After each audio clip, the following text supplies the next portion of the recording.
Hello students, मैं दीपक नैन महासारदे पावटा के online platform पर आपका हार्दिक स्वागत करता हूं। और जैसा कि आप जानते हैं, हम जो आपके लिए एमसीक्यू सीरीज लेके आए हुए हैं, आज उसमें जो चैप्टर 11 है ओल्ड सिलेबस के बेस पे और चैप्टर 9 है न्यू सिलेबस के बेस पे बायोटेक्नोलॉजी प्रिंसिपल एंड प्रोसेसिज, इसका आज हम पार्ट थर्ड है वो डिस्कस करेंगे, जिसमें हम 31 टू 45 क्वेश्चन है वो डिस्कस करने जा रहे हैं। इससे पहले आप पार्ट 1 और पार्ट 2 को भी अच्छे से समझें, तभी आप आज का सेशन है वो अच्छे से समझ पाओगे, क्योंकि वहाँ पे हमने कुछ बेसिक टिप्स एंड ट्रिक्स या फिर कुछ इंपॉर्टेंट जो टॉपिक्स हैं वो वहाँ पे हम डिस्कस कर चुके हैं। तो आज का हमारा बिल्कुल फर्स्ट क्वेश्चन है वो शुरू कर लेते हैं। Question number 31, is the procedure through which a piece of DNA is introduced in the host bacterium. तो इसमें आपसे बोला हुआ है कि किस प्रोसीजर से हम किसी भी होस्ट डीएनए को या फिर होस्ट बैक्टीरियम में कोई भी फॉरेन डीएनए उसको इंट्रोड्यूस कर सकते हैं। सिंपली आपसे एक डेफिनेशन बोला हुआ है, रिकम्बिनेंट डीएनए टेक्नोलॉजी की डेफिनेशन से रिलेटेड क्वेश्चन है। बेसिक क्वेश्चन है रिकम्बिनेंट डीएनए टेक्नोलॉजी। और इसी टेक्नोलॉजी में हम क्या करते हैं, कुछ जो फॉरेन जीन है, किसी भी पार्टिकुलर करेक्टर का जीन है, वो एक ऑर्गेनिज्म के अंदर इंट्रोड्यूस किया जाता है। ट्रांसडक्शन में हम पढ़ चुके हैं मेनली क्या होता है। ट्रांसडक्शन में वायरस वगैरह या फिर एक जो बैक्टीरिया है किसी वेक्टर का फॉर्म कर यूज करके किसी दूसरे के अंदर दूसरे बैक्टीरिया में अपना जो जीन ऑफ इंटरेस्ट है वो भेजता है। ट्रांसफॉर्मेशन में हमने ग्रिफ्थ एक्सपेरिमेंट में हम पढ़ते हैं ट्रांसफॉर्मिंग प्रिंसिपल। कंजुगेशन में एक कंजुगेशन ब्रिज बनती है, मतलब वेक्टर यूज नहीं होता, सिंपली एक ट्यूबुलर स्ट्रक्चर बनती है जिससे कि डीएनए है वो एक या फिर कोई भी प्लाज्मिड है वो एक बैक्टीरिया से दूसरे बैक्टीरिया में जा सकता है। Next question, which of the following the is used in as the vector for cloning genes into the higher organisms. कौन सा हम इनमें से यूज करते हैं वेक्टर के फॉर्म में बड़े ऑर्गेनिजम्स के अंदर क्लोनिंग के रूप में। एक क्लोनिंग वेक्टर आपसे पूछा हुआ है और क्लोनिंग वेक्टर के कुछ एग्जाम्पल हैं हमारी बुक के अंदर दिए हुए हैं। और इनमें से हमारा जो रेटेरोवायरस है वो एनिमल्स के केस में यूज किया जाता है, जबकि एग्रोबैक्टीरियम ट्यूमिनिफेसियन वो प्लांट्स के अंदर हम यूज करते हैं। और बैक्यूलो वायरस ये हमने पढ़ा था, एक प्रकार का बायो कंट्रोल एजेंट होता है। Bio control agents baculovirus previous chapter में पढ़ा था। सैलोमोनेला टाइफी ये एक प्रकार का टाइफाइड डिजीज कोज करता है, हार्मफुल बैक्टीरिया होता है। राइजोप्स ब्रेड माउल्ड वगैरह है जो कि स्पोर फॉर्मेशन से रीजन एक प्रकार से एसेक्सुअल रिप्रोडक्शन करता है। तो हमारा रेटिरो वायरस है वो यहाँ पे आंसर रहेगा। उसके बाद question number 33, in agarose gel electrophoresis जो कि क्या कहाँ पे यूज की जाती है, to separate DNA fragments according to their length या फिर साइज के बेस पे जब हम डीएनए फ्रेगमेंट्स को सेपरेट करते हैं, और ये आरडीटी का एक इंपॉर्टेंट स्टेप होता है जिसमें हम मेनली हमारे जो डिजायर्ड डीएनए फ्रेगमेंट है ना उसको सेपरेट करते हैं बाकी डीएनए फ्रेगमेंट से। तो इसमें क्या किया जाता है, कुछ चीज़ें आपके सामने दी हुई हैं, इसमें से आपको करेक्ट स्टेटमेंट है वो निकालनी है। DNA migrates towards the negative electrode. Towards negative electrode नहीं होता, ये टुवार्ड्स पॉजिटिव इलेक्ट्रोड होता है, क्योंकि डीएनए के ऊपर खुद नेगेटिव चार्ज होता है। तो नेगेटिव चार्ज से तो ये चलना शुरू करते हैं और पॉजिटिव इलेक्ट्रोड की तरफ बढ़ते हैं। Supercoiled plasmids migrate slower than their nicked counterparts. Nicked का मतलब होती हैं जैसे कोई भी एक स्ट्रक्चर है उसके बाहर निकला हुआ भाग, इस तरीके से कुछ मतलब हम बोल सकते हैं मुड़ा हुआ भाग वगैरह है। और सुपर कोइल्ड का मतलब है जैसे काफ़ी सारी कोइलिंग के बाद इस तरीके से। तो ये बोला निकट वाले पार्ट भी अटक अटक के आगे बढ़ेंगे, स्मूथ जो फ्रेगमेंट्स हैं वो स्पीड से आगे बढ़ेंगे। तो चाहे निकट हो चाहे वो सुपर कोइल्ड हो, वो दोनों ही स्लोअर बढ़ते हैं। Larger molecules migrate faster than the smaller molecule. Larger molecule है ना वो आराम आराम से बढ़ते हैं, जबकि स्मॉलर मॉलिक्यूल वो फास्टली बढ़ते हैं। ये स्टेटमेंट भी फॉल्स है। इथिडियम ब्रोमाइड ETBR भी इसको बोलते हैं, एक प्रकार का स्टेन है जो कि यूज किया जाता है डीएनए फ्रेगमेंट्स को देखने के लिए, किसमें, यूवी लाइट के अंदर। तो हमारा ऑप्शन डी है वो यहाँ पे करेक्ट रहेगा। Next, for the transformation with recombinant DNA the bacterial cells must first be made competent, which means. Competent का मतलब यहाँ पे आपसे पूछा हुआ है क्या होता है, बताया था ना, इंसर्शन एक स्टेप आता है, इंसर्शन ऑफ डीएनए फ्रेगमेंट या फिर हमारा जो प्लाज्मिड है प्लाज्मिड या फिर वेक्टर है जो, उसके अंदर हमने जो डीएनए उसको इंट्रोड्यूस किया हुआ है फॉरेन डीएनए, जिसको हम बोल सकते हैं रिकम्बिनेंट जीन है जो, उसको इंट्रोड्यूस किया जाता है होस्ट के अंदर। तो एक स्टेप आता है आरडीटी के अंदर, तो वहाँ पे कॉम्पिटेंट होस्ट एक वर्ड आता है। कॉम्पिटेंट का मतलब जो तैयार हो चुका है डीएनए को या फिर जो फॉरेन जीन है उसको लेने के लिए। तो इसका मतलब आपसे पूछा हुआ है should increase their metabolic activity, कि उनकी मेटाबॉलिक एक्टिविटी बढ़ जाती है, इससे तो कोई रोल है नहीं होता। Should decrease their metabolic, increase और डिक्रीज से कोई मतलब नहीं है, मेटाबॉलिक एक्टिविटी का तो कोई रोल ही नहीं है यहाँ पे। Increase efficiency with which DNA enters the bacterium, मतलब बैक्टीरियम के अंदर जो हमारा डीएनए है बताया था उसका इंसर्शन करवाया जाता है। तो इंसर्शन से भी आप सिंपली यहाँ पे या एंटर से भी समझ सकते हो कि डीएनए को इंसर्ट करवाया जाता है बैक्टीरियल सेल के अंदर। अलग अलग मेथड होती हैं कॉम्पिटेंट करने के लिए, heat shock method, micro injection, gene gun method. ऐसी मेथड से हम क्या करते हैं, फॉरेन डीएनए को बैक्टीरियल सेल में इंट्रोड्यूस करवाते हैं। तो इसका मतलब एफिशिएंसी इंक्रीज करवा दी जाती है ताकि हमारा बैक्टीरिया है ना फॉरेन जीन्स को, यही कोलाई नाम का जो होस्ट बैक्टीरिया भी हो सकता है, उसको रिसीव कर सके। डिवाइड फास्ट का भी कोई ऐसा लॉजिकल कॉन्सेप्ट नहीं पढ़ा जाता आरडीटी के अंदर। उसके बाद which of the following steps are catalysed by Taq polymerase, और टैक पॉलीमरेज एंजाइम क्या है, एक प्रकार का थर्मल स्टेबल एंजाइम है जो कि किससे निकाला जाता है, थर्मस एक्वाटिकस नाम के बैक्टीरिया से। थर्मस एक्वाटिकस एक बैक्टीरिया होता है जो कि हाइड्रोथर्मल वेंट्स में पाया जाता है, और ये क्या करता है, एक प्रकार का डीएनए पॉलीमरेज एंजाइम होता है, डीएनए की सिंथेसिस करवाता है। और हम इसमें किस में यूज करते हैं इसको, पीसीआर के अंदर, पॉलीमरेज चेन रिएक्शन, इसके अंदर इसको काफ़ी यूज किया जाता है। और इसमें मेनली क्या करते हैं हम, कौन से स्टेप में, हालांकि इसके अलग अलग स्टेप होते हैं। सबसे पहला होता है डीनेचुरेशन स्टेप, जिसमें हम डबल स्ट्रैंडेड डीएनए को सिंगल स्ट्रैंडेड डीएनए में कन्वर्ट करते हैं। उसके बाद आता है हमारा एनिलिंग स्टेप। एनिलिंग के अंदर जो प्राइमर्स होते हैं उनको अटैच किया जाता है सिंगल स्ट्रैंडेड डीएनए के साथ। और उसके बाद एक्सटेंशन प्रोसेस होता है जिसमें हमारा जो डीएनए पॉलीमरेज एंजाइम है जिसका नाम आया इसमें टैक पॉलीमरेज, वो काम करता है।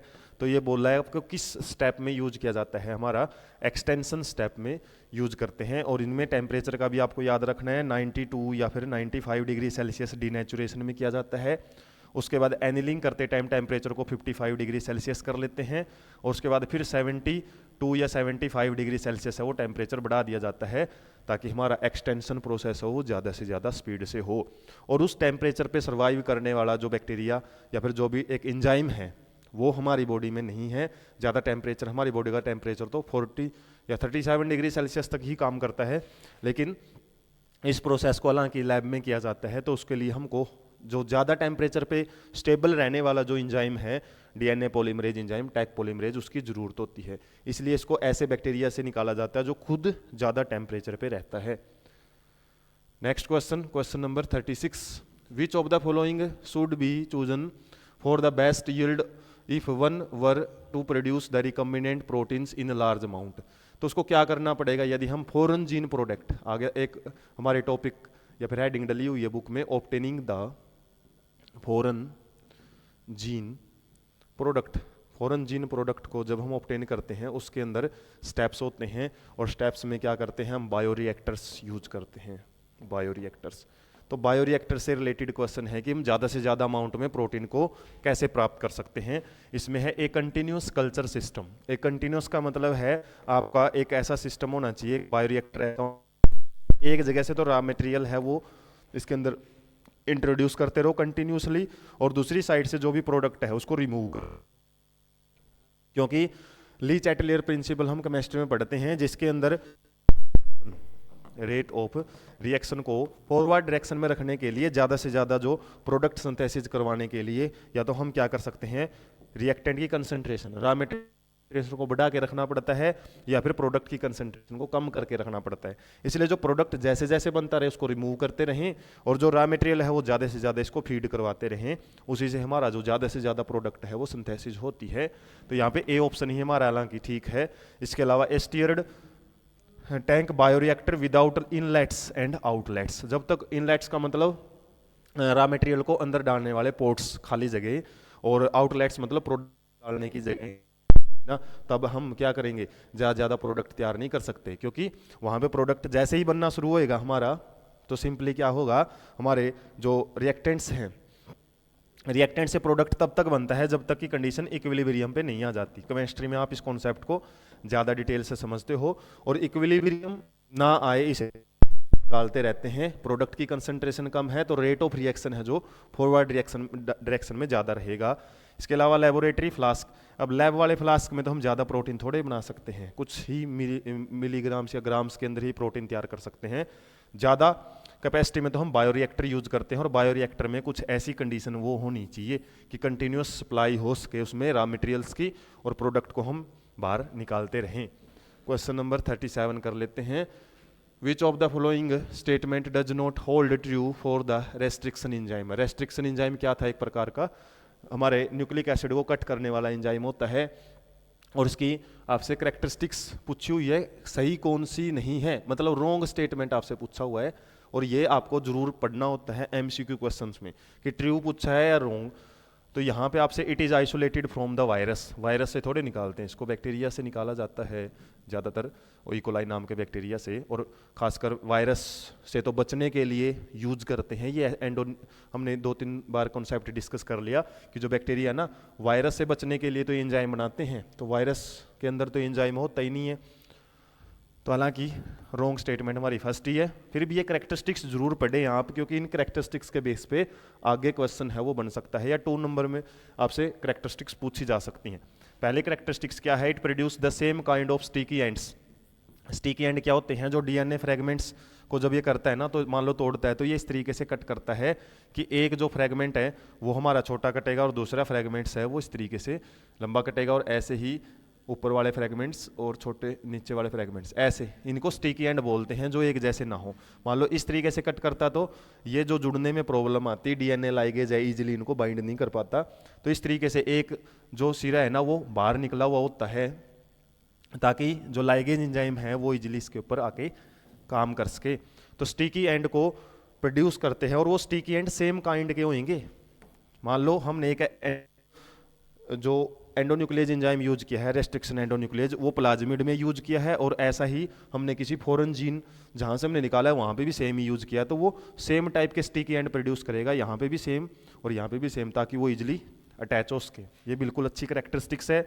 इट इज़ एन एंडोन्यूक्लियेज, ये तो पता ही है हमने, ये सिरों से नहीं काटता, ये बीच में से काटता है, पार्टिकुलर जगह से काटता है। रेस्ट्रिक्शन इसलिए मतलब एक पार्टिकुलर जगह से काटने की इनके पास स्पेशल खास बात होती है। It recognise a palindromic sequence. Palindromic sequence क्या थी, जो कि सेम पोलैरिटी से जब हम इसको पढ़ते हैं, सेम पोलैरिटी से पढ़ते हैं, प्रीवियस पार्ट में हमने डिस्कस किया था, तो वो सीक्वेंस सेम ही रहेगी। ऐसे वर्ड को पैलिंड्रोमिक वर्ड बोलते हैं, और जो नाइट्रोजीनियस बेसिस की जो सीक्वेंस होती है उसको पैलिंड्रोमिक न्यूक्लियोटाइड सीक्वेंस बोलते हैं, और इसी को हम रिकॉग्निशन साइट भी बोलते हैं, रिकॉग्निशन साइट। और यही वो रिकॉग्निशन साइट है जिसको पहचान के, रिकॉग्नाइज का मतलब क्या होता है, पहचानना, इसी साइट को रिकॉग्नाइज करके हमारा रेस्ट्रिक्शन एंडोन्यूक्लियेज एंजाइम है वो कट करता है। Next, GMO, genetically modified organisms, और हालांकि ये किससे है, आपका एप्लीकेशन से रिलेटेड क्वेश्चन है, तो फिर भी हम पढ़ लेते हैं। टेक्नोलॉजी यूज्ड फॉर, तो जीएमओ किसके लिए हम यूज करते हैं, मेनली एक प्रकार की एप्लीकेशन है ये क्रॉप के अंदर या फिर एग्रीकल्चर के अंदर, हम किस तरीके से बायोटेक्नोलॉजी का यूज कर सकते हैं। तो ऐसी क्रॉप्स बनाने के लिए जो ज़्यादा से ज़्यादा टॉलरेबल हो, टॉलरेबल या टॉलरेंट का मतलब असर नहीं पड़े, वो सहन कर सके, किसको, एबायोटिक स्ट्रेस। एबायोटिक स्ट्रेस क्या होता है, एबायोटिक का मतलब होता है, मान लो टेम्परेचर, वाटर, साल्ट, इस टाइप की जो कंडीशन जब अनफेवरेबल हो जाती हैं प्लांट के लिए, तो उस केस में बचाए रखता है प्लांट को। दूसरा है यहाँ पे आप बायोटिक यूज कर सकते हो, बायोटिक तो आ ही गया। बायोटिक स्ट्रेस में आ जाते हैं आपके पैथोजेंस के प्रति एक प्रकार की टॉलरेंट बनाना, मतलब ज़्यादा से ज़्यादा हमारे जो इंसेक्ट वगैरह हैं, माइक्रोब्स हैं, उनसे नुकसान ना पहुंचना फसल को, उसके लिए ज़्यादा से ज़्यादा टॉलरेबल बनाता है। Enhancing the nutritional value of food, food की न्यूट्रिशनल वैल्यू को भी बढ़ाता है। बिल्कुल ऑल ऑफ द बिलो, मतलब जितनी भी स्टेटमेंट है हमारी वो सारी सही है, उसी के लिए हम जीएमओ यूज करते हैं। Next, the genetic defect adenosine deaminase, ये भी हालांकि एप्लीकेशन से ही रिलेटेड है। और इसमें हम जब जीन थेरेपी के बारे में पढ़ते हैं, जीन थेरेपी क्या होता है, मान लो किसी जीन के अंदर ही प्रॉब्लम है किसी ऑर्गेनिज्म के अंदर, एनिमल्स में, ह्यूमंस में, तो उसको हम जीन थेरेपी से ही ठीक कर सकते हैं। जो भी जीन डैमेज है, जो डिसफंक्शनल है, ठीक ढंग से काम नहीं कर रहा है, क्योंकि जीन का एक पर्टिकुलर फंक्शन होता है, और स्पेशली जैसे यहाँ पे एक आपको दिया हुआ है एडीए, एडिनोसिन डीएमाइनेज एक प्रकार का एंजाइम होता है जो कि क्या करता है, एडेनिन की सिंथेसिस है वो करता है, जिसकी वजह से एडिनोसिन है ना, उसकी बॉडी के अंदर डेफिशिएंसी हो जाती है, और उसकी वजह से काफ़ी सारे इफेक्ट हैं वो बॉडी में मिलते हैं। तो ऐसे डिसऑर्डर्स को ठीक किया जाता है केवल जीन्स थेरेपी से। तो जीन थेरेपी एक प्रकार की एप्लीकेशन है, एप्लीकेशन ऑफ बायोटेक्नोलॉजी। और इसमें ये बोल रहा है कि आपका परमानेंटली क्योर कैसे कर सकते हैं, अलग अलग तरीके दिए हुए हैं उसमें, और अलग अलग तरीकों में क्या है, इंजाइम्स को रिप्लेस करके, मान लो जो इंजाइम ढंग का नहीं है उसको निकाल के और सही इंजाइम है उसको बॉडी में भेजा जाता है। और इसमें किस इंजाइम की कमी होती है ये याद रख लेना, एडीए जो इंजाइम है उसकी कमी हो जाती है, डेफिशिएंसी मींस कमी। एडमिनिस्ट्रेटिंग एडिनोसिन डीएमाइनेज एक्टिवेटर्स, तो ये बार बार हम क्या कर सकते हैं, फिर ऐसे तो पूरी ज़िंदगी उसको यूज पड़ेगी, तो बार बार उसको एडमिनिस्ट्रेशन करना पड़ेगा, मतलब इंट्रोड्यूस करना पड़ेगा जो हमारा फंक्शनल एंजाइम है उसको। Introducing the bone marrow cells producing ADA cells into the early, बस यही एक परमानेंट क्योर है कि यदि अर्ली स्टेजेस में, डिलीवरी से पहले या बर्थ से पहले डिजीज का पता लगा लिया, और उसी टाइम यदि हमने बोन मैरो ट्रांसप्लांटेशन से कुछ ऐसी पार्टिकुलर सेल्स हैं वो इंट्रोड्यूस कर दी फिटस के अंदर ही, और उससे क्या है कि इस डेफिशिएंसी से छुटकारा मिल सकता है। वरना बर्थ लेने के बाद तो इसका इलाज है वो, क्योंकि ये इनबोर्न डिजीज होती हैं, ये इनबोर्न डिजीज जन्म से ही मिलती हैं, और इसकी वजह से हम क्या कर सकते हैं, इनको अर्ली स्टेज में ठीक कर दिया तो ठीक है, वरना ये बाद में ठीक नहीं हो पाती हैं। तो आपका ऑप्शन है वो परमानेंट क्योर के लिए फर्स्ट ऑप्शन सही रहेगा। Next, which is obtained from the genetic engineering, genetic engineering से इसमें से आपके कुछ प्रोडक्ट दिए हुए हैं, कौन सा प्राप्त कर सकते हैं। तो गोल्डन राइस का तो हम पढ़ते भी हैं, क्वेश्चन भी आता है। गोल्डन राइस एक प्रकार का विटामिन ए रिच हमारा राइस होता है, जो कि नाइट ब्लाइंडनेस डिजीज को कंट्रोल करने के लिए भी यूज किया जाता है। गोल्डन राइस, कलर इसका गोल्डन, ये मतलब येलोइश होता है, और एक प्रकार का अच्छा जेनेटिक प्रोडक्ट है, या फिर हम जेनेटिक इंजीनियरिंग से प्रोड्यूस किया हुआ प्रोडक्ट है। हीमोग्लोबिन नहीं प्रोड्यूस कर सकते, ग्लूकोज भी नहीं प्रोड्यूस कर सकते, इसके अलावा इंसुलिन जरूर प्रोड्यूस कर सकते हैं। इंसुलिन और हीमोग्लोबिन के साथ कंफ्यूज मत हो जाना, जेनेटिकली इंजीनियर्ड इंसुलिन जरूर होता है, उसको जरूर प्रोड्यूस किया जाता है, हीमोग्लोबिन या ग्लूकोज को हम नहीं प्रोड्यूस कर सकते। उसके बाद आपके लिए एक जस्ट इन्फॉर्मेटिव इंस्ट्रक्शन है कि आप जैसे इस चैनल के साथ कंटिन्यू हैं, ऐसे भी एक और चैनल है बायोलॉजी बाय दीपक नैन, यहाँ पे भी आप सर्च करके मटेरियल ज़्यादा से ज़्यादा है वो स्टडी कर सकते हैं। और इसमें मेनली आपको 9th 10th 11th 12th का जो मैटर है, बायोलॉजी बेस्ड मैटर है, वो अच्छे से बिल्कुल सीक्वेंशियल सेशंस में 40+ प्लेलिस्ट के अंदर मिलेगा, और ये वीडियोज़ वगैरह है वो कंटिन्यूसली बढ़ती मिलेंगी आपको। और साथ में जो भी सेशन आप यहाँ पे स्टडी करोगे उसके अट्रैक्टिव नोट्स भी आप यहाँ से असेस कर सकते हो, बिल्कुल फ्री ऑफ कॉस्ट। और साथ में यदि आपके माइंड में कोई टॉपिक वगैरह ऐसा है जिसको आपको एक्सप्लेनेटरी फॉर्म में ज़रूरत है, तो आप अलग अलग सोशल मीडिया प्लेटफॉर्म जो कि यहाँ पे दिए हुए हैं, यहाँ से भी सर्च करके आप उस टॉपिक को डालो, और उसके भी आपको सेशन है बिल्कुल फ्री ऑफ कॉस्ट है वो प्रोवाइड किया जाएगा। नेक्स्ट क्वेश्चन है वो देख लेते हैं। The restriction enzymes are used in genetic engineering because, restriction enzymes को क्यों यूज करते हैं, फंक्शन पूछा हुआ आपसे। तो they can degrade harmful protein को कट करते हैं, ऐसा कुछ नहीं है। They can joins the different DNA fragments, अलग अलग ज्वाइन नहीं करते, ज्वाइन करने वाला तो लाइगेज होता है वो हम पढ़ चुके हैं, मॉलिक्यूलर ग्लू का काम करता है। They can cut at the specific base sequence, वो कुछ फिक्स जगह से ही कट कर सकते हैं, रिकॉग्निशन साइट ढूंढते हैं जो कि एक पैलिंड्रोमिक सीक्वेंस होती है, ये बिल्कुल सही है। They are nucleases that cut DNA at variable site से तो कट करेंगे तो डीएनए लाइगेज काम नहीं कर पाएगा अच्छे से, स्टिकी एंड अच्छे से प्रोड्यूस करते हैं ये, पर्टिकुलर जगह से कट कर सकते हैं, इसलिए हम इसको जेनेटिक इंजीनियरिंग में ज़्यादा से ज़्यादा यूज करते हैं। The basis of DNA fragment, DNA fingerprinting, DNA fingerprinting हम पढ़ते हैं किसके अंदर, मॉलिक्यूलर बेसिस ऑफ इनहेरिटेंस में। वहाँ का जो मेन बेस आपसे पूछा हुआ है, क्योंकि मिलता जुलता सा यहाँ पे, क्योंकि पीसीआर वहाँ भी यूज करते हैं, polymerase chain reaction, jail electrophoresis, तो ये मॉलिक्यूलर बायोलॉजी से रिलेटेड हाई कॉन्सेप्ट है। तो किस पे बेस होता है वो? Occurrence of restriction fragment length polymorphism. तो वहाँ पे क्या है, डिफरेंट लेंथ के, हम बोल सकते हैं डिफरेंट लेंथ के जो फ्रेगमेंट्स हैं ना वो बनते हैं, और उनको सेपरेट करने के लिए जेल इलेक्ट्रोफोरोसिस है वो यूज की जाती है। और उस टेक्निक के लिए एक हम पढ़ते हैं इलेक्ट्रोफोरोसिस